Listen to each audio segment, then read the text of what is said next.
Hey guys, so today I figured I would just make this quick video that's going to be highlighting one specific plant. As you can see from the title of this video, I want to be showing you these three plants right here that are going to be great for a mostly shade. It could be a part shade to shade location that's going to give you some great color, really great texture, and just something different that you won't always see in a shade area. So these three plants that I have right here, these are called lungworts.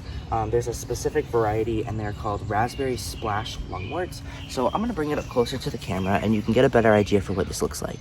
So they have like long kind of slender leaves, and then each one of these leaves has like spots on them. So you can see they're like a medium green color, and then they have those like lighter silvery white kind of spots on them. But beautiful texture and very like defined, I will say. As compared to other stuff, it's definitely like a very defined, very compact clumping. Like if you want more of like a clean look in a shady location, then this is definitely a great plant. Now this type of like this specific variety, I'll bring this a little bit closer. You can see though, and I'll put a better picture on the screen so that way you can actually look at it. So like I said, raspberry splash lungwort, they bloom in early spring. So they're not blooming right now because it's the beginning of June. But you will see these in early spring.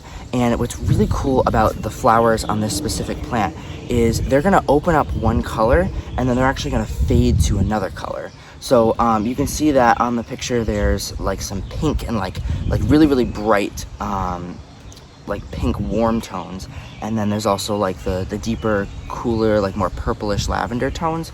So it actually kind of looks like you have two different flowers on the same plant, and it's just because that's how they age over time. And then the rest of the season, it's gonna look like this. So you're gonna have this really nice texture to it. It'll give you texture the whole year round. It may lose some leaves in the wintertime, especially if you're like in a colder environment, kind of like a heuchera would or something like that. But you can always just clean that up in the springtime and then it'll flush back with a whole bunch of new growth. But yeah, so I'm just gonna plant these right here in a grouping of three. I'm gonna just quickly show you two where I'm gonna plant them so that way you can get some idea. And then that'll be it. So the three plants are right there, and what we did was about a couple years ago we started making this bed right here, this flower bed. We have this 6-foot fence right here, and that's the north side of our house, so this actually is a pretty shady location. It really doesn't get much sun at all. We have a number of things that are just kind of lined up. We kind of just threw them in there, but we're going to be adding some more stuff, so that's why I wanted to put these in there today.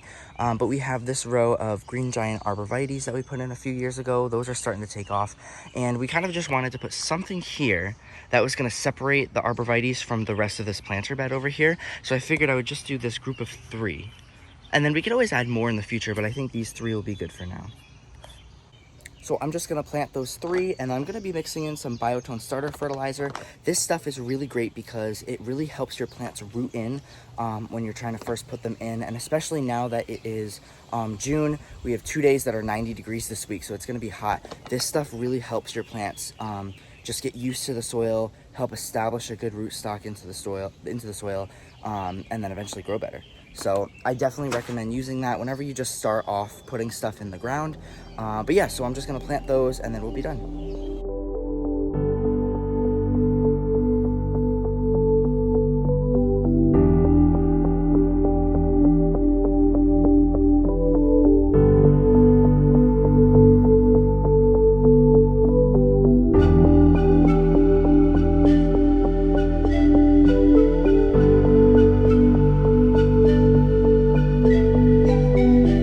All right, so I got these planted and watered in. It's always a good idea whenever you plant something just to water it in that one time, at least for that time anyways. I mean, if you're gonna be getting a decent amount of rain, then after watering it in, you don't have to worry about it too much, but definitely just make sure that whatever you plant, that you water it enough. But there were a couple more things that I did actually want to talk about these plants before I ended the video.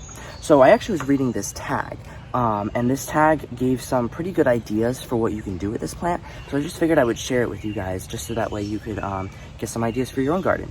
So it has this part on the tag that says like features, and it just says luminous silver spotted deep green leaves and upright habit are what make this an exceptional lungwort.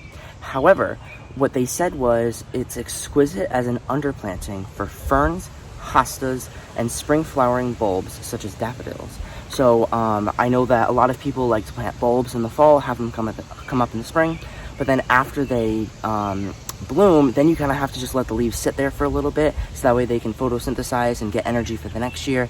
And while they're doing that, they don't look the best, so this could be a nice underplanting for them while they also are in bloom, and then also while they're not looking too hot. This will give some other it'll, you know, bring your attention away from those leaves and bring them towards this.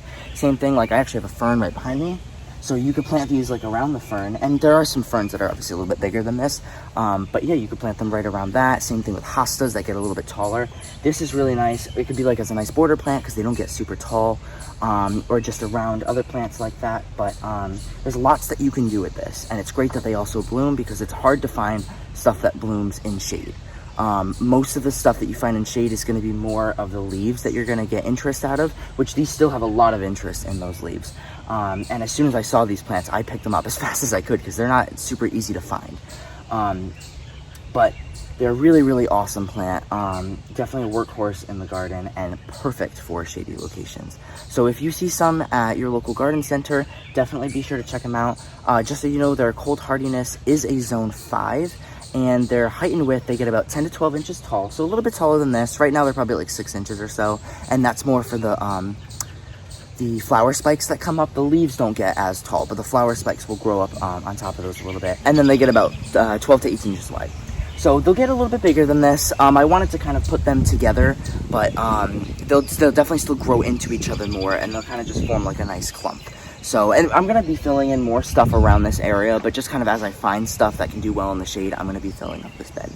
So besides that, hope you guys like this video. If you have any other questions about it or any other comments, feel free to put them in the comment section down below. And let me know if you like these type of videos that are somewhat on the shorter side. I'm trying to make them short. But I want to do more like spotlights on certain plants, so that way people can find like one specific plant instead of like a whole bunch of different things. So just let me know if that's something that you're interested in. And besides that, I will see you guys in the next video.